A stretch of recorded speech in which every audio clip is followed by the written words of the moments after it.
I'm Louis Theroux, and these are my most memorable moments.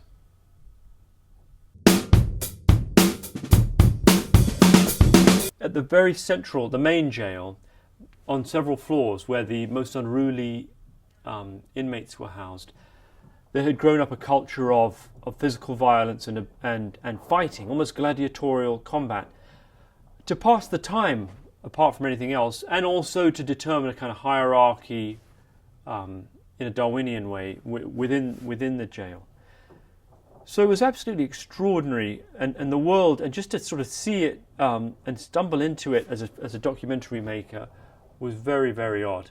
And you have that feeling that you sometimes get of, wow, I can't believe this is happening in sort of 21st century America. You know, it felt like something that might exist in a gulag in Siberia in the 1940s or 50s in Russia. Do you know what I mean? That kind of culture of preying on one another and extorting each other, and the weak getting their things taken from them and getting beaten up mercilessly, and the strong more or less running rampant. So it was an amazing thing to be part of. And the scene that I've chosen is the scene in which I go into a cell for the first time, and it's one of these cells where, because of the way that the layout of the jail, it's not just 2 or 3 people in a cell, it's 15 or 16, maybe up to 20, I can't remember the exact number. And so they're all, as it were, locked in together. And the guards, the correctional officers, don't go in. They walk past every sort of 15, 20 minutes. But when the guards aren't walking past, more or less anything goes in the cells.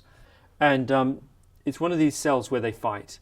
And I meet some of the characters in there, and in particular I meet a guy who, his name was Rodney something, but he identifies himself as Hot Rod.